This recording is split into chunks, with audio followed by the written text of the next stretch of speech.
What's up, guys? I see some of my viewers of my main channel have found my little secret channel, and all I can say is, come on, man, don't out my unsuperhero identity here. I am not Bruce Wayne. Now, here's the deal: is if you are one of my new 524 subscribers to this channel, thank you very much for being here. I'm trying to grow this channel organically from the ground up like I did the first time back in 2019 with my main channel that's got 26,000 subs now. But here's the deal. I got 23,000 subs in my first 6 months. I was getting hundreds of subs a day, and then boom, it shut off like a water faucet. And for about 2 years, the channel did not grow at all, while all these other channels on the same subject grew big time. But for 2 years, my videos were not recommended to anyone, and I finally figured out a little trick that's made it start growing a little bit since then. But yeah, I came back to put this in the video. In the last day and a half since I started working on this video from to the time I finished, my new channel grew by almost 200 subs already. I've got one video that has 9.8 thousand views. That's more than any video that I've put out in the last 2 years, and I've got 26,000 subs, which effectively is only about 6,000 that actually know that I'm making videos. My first 3 vids got around 100,000 views, and occasionally I'd have a video take off and get hundreds of thousands of views, but they cut that off. They demonetized any of the videos that I was putting out with actual truth in it. And I got to say, for you 700 new subs, and then you guys that have been with me for years, you guys are really the cream of the crop of the researchers, because that video that's taken off was being critical and asking serious questions instead of just repeating the same old YouTube narrative. And if you stick around, you're going to find that a lot of these ideas in Mudflood I actually brought to the table. I'm not bragging. It's just that everybody else was looking at photos, and I said, hey, wait, I want to know what the truth of this is. I've done my own independent research since the 90s, and I noticed a lot of inconsistencies. Like, they taught us that people used to think the earth was flat, and then I look at a statue of Atlas and he's holding a globe. Then I came across the work of Sylvie over at New Earth, and things started making some sense, because when studying the rise and fall of ancient civilizations, I was given this story that it's because empires grew too big and lost, central control over the regions. But this didn't explain a lot of things, especially why a lot of the old ruins look like they have been through an absolute catastrophe. And so I added in the idea of catastrophism, and history started to make some sense. So we'll see if YouTube gives me a fair shake and lets me get this information out this time. And I hate to break it to you new awakening truthers out there, but what you're getting now on YouTube is very watered down from what we got from like 2013 to about 2018, before all the purges came. So I've been trying to shed some light, some truth on the subject of mudflood catastrophism. But there is a lot of money to be made off of YouTube by telling everybody just what they want to hear. So I keep that in mind, and I always do my own research. I'm not going to just repeat what other people are saying here. Now, I'm not even joking. In one of my first few videos that were pretty popular, I pointed out that 80% of all of our books were written between the 1800s and now. And then you go back a little further, 1700, 1600, it gets down to very little original source material. I pointed that out, and within 2 weeks, there's people in my comment section coming from other channels going, no, man, all history was written within the last 200 years. I find it hard to believe that some hucksters 200 years ago created and wrote the characters of everything from Plato and Aristotle to Voltaire and the Enlightenment period. But also, I study a lot of archaeology, and here we go. This is set in stone. This was discovered out in a farmer's field covered in mud. It's a Roman villa with a mosaic floor. This is one of dozens of these discoveries that I've read about in the last 2 years. And I'm guessing for every one that's been discovered, there's probably 100 more that haven't. It's very apparent that we have similar architecture in the Roman baths all throughout Europe, and England, they kind of downplayed in the histories as far as that worldwide civilization goes, but they keep finding more and more stuff buried down under the ground that is changing their narrative. Now, what we have here is a mosaic being dug up out of the ground, and it is depicting the ancient battle at Troy, which historians are still arguing back and forth about whether or not this was actual historical fact. But unlike in the movie, Achilles and Hector dueled with chariots and horses instead of sword fighting. And when Achilles killed Hector, then he took and drug his body around, disgracing his body, maiming it, and everything. And then you have King Priam begging Achilles for his son back. And then you have this depiction of the city of Troy and all the Greek writing. So, do I think that all history has been rewritten in the last 200 years? No, and there's a lot of archaeological evidence to back up that stance. What I was originally trying to point out was, hey, when I look at all these bibliographies of these books that I'm studying, I can see that most of these books that were written in the 1600s were rewritten in the 1800s, and they could have edited things out and changed things that happened prior to that time. But do your own research and tell me if you can find a break anywhere in the last 500 years where they could have just completely switched things without anybody knowing. Because from what I've seen, the last serious disruption we had was what they call the Black Death. But I'll get to a video on that explaining what really happened.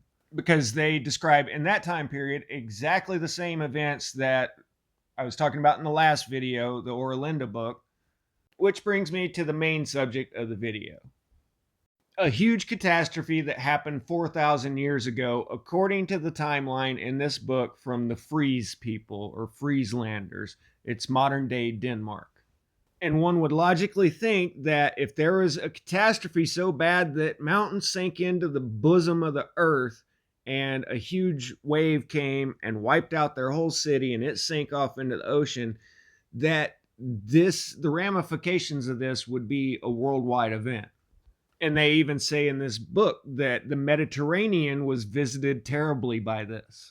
Well, it just so happens that it's a scientific fact that this area was hit by disasters that we couldn't even imagine today, Hollywood-style disasters. And in spite of what some YouTubers would have you believe, not all scientists and geologists are idiots. They're very smart people, but to keep their job, they have to stick with their official timelines. A couple hundred years ago, there was debates between catastrophism and uniformitarianism. Georges Cuvier was looking at the landscape and saying, this is all carved out by catastrophes. But that idea backed up the biblical narrative of a worldwide flood, and so they couldn't have that in their scientific academia. So they came up with the idea of uniformitarianism, where these geological processes take billions of years and it's so complicated you couldn't possibly understand. But now, as more and more data is compiled, they're finding the evidence of catastrophism everywhere, but they have to make it fit into the uniformitarianism timeline. So for them, they say that this event happened 8,000 years ago. And it may have, because we're dealing with cyclical events here. But anyway, back in our ancient history is what I'm talking. We have what is known as the Sterega Slides. This was a huge underwater landslide that generated a huge, I'm going to call it a wave because of how this platform is. But they found evidence of a huge wave submerging Britain, and they went out and started checking the ocean floor, and they found this missing bight here where 80,000 square kilometers, a small country, fell off the side of a cliff underwater. And for a little size comparison, this generated 2,000 times the energy that Mount St. Helens did.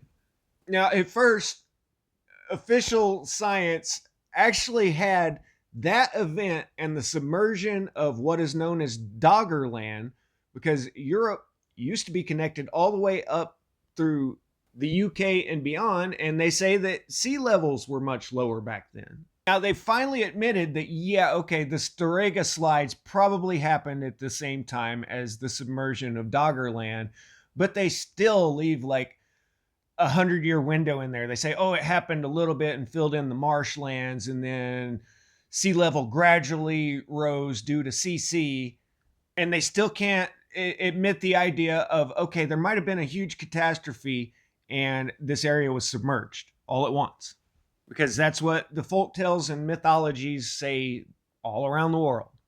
The vast majority of all archaeological discoveries are made by ordinary people like you and me. That Roman villa earlier, that was a guy stumbling across it in his field.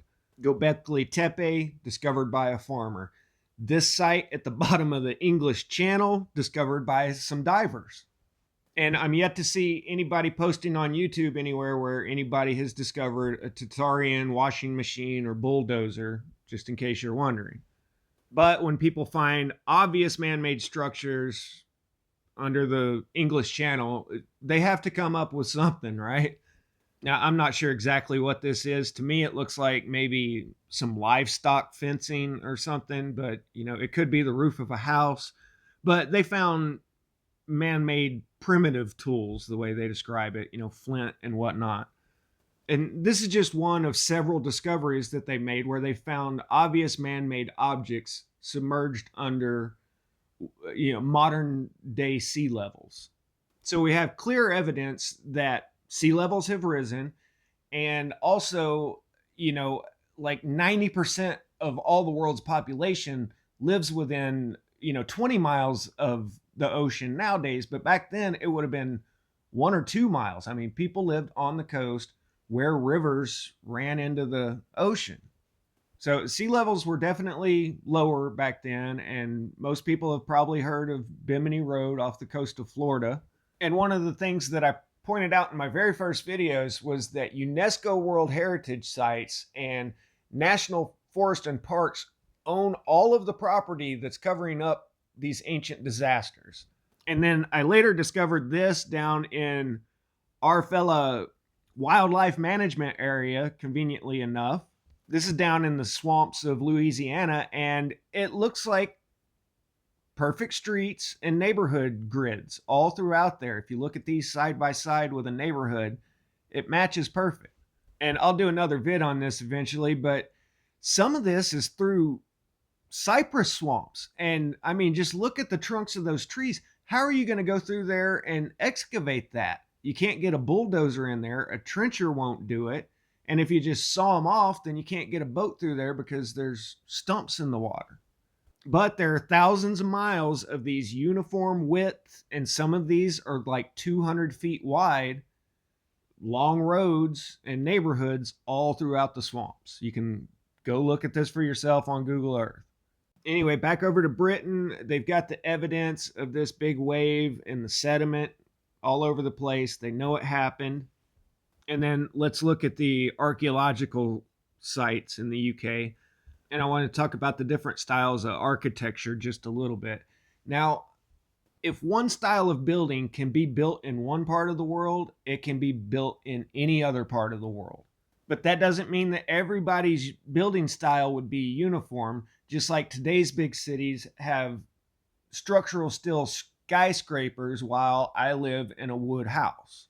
So we have this almost Kiva pit style structure that was unearthed by a storm in Scotland. So it was obviously completely buried on the coast of Scotland.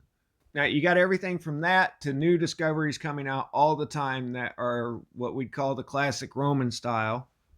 And you find statues in this kind of condition. Now, this could be from a catastrophe. It could be from a bunch of pissed off peasants revolting, if the case were that these people had come in as a ruling class. And I want to do a video just on the role of women in history, because it's a lot different than what we've been taught. And you can see here's the obviously a rich, powerful, or I don't know, this may have just been an average woman of the time, but women were prominent figures in society for a very long time. The Oralinda book, I mean, the maidens ran the city basically. But I guess my question would be is, were all of these events thousands of years apart? A lot of YouTubers want to just throw every bit of ruins from any time period, whether it's the 1800s or 3,000 years ago, all into the same bucket, but I'm a little more pragmatic than that. Here we're looking at a depiction from the story from the Iliad on this person's floor that's now an ancient archaeological site to us. And then I want to read a little bit out of the Linda book. And keep in mind, I have no idea if this book is legit or if it was a 19th century forgery. So I just throw everything into my bucket, and when I find more corroborating evidence, then it sticks. But the Linda book has various entries at different timelines. They're keeping track of time since the sinking of Atlant, and we're roughly a couple hundred years past that. And they say that at this point in time, after 12 years had elapsed without or seeing any other foreigners, basically, there came 3 ships, finer than any that we possessed or had ever seen. On the largest of them was a king from, they got a different name for the island, but the king's name was Ulysses, the fame of whose wisdom was great. He brought great treasures, and above all, jewels for women more beautiful than had ever been seen before. They were from Troy, a town that the Greeks had taken.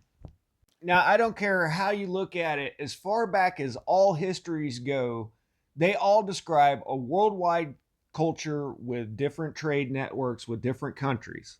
But this rise and fall of civilization seems to be punctuated by catastrophes where they aren't able to travel for a while.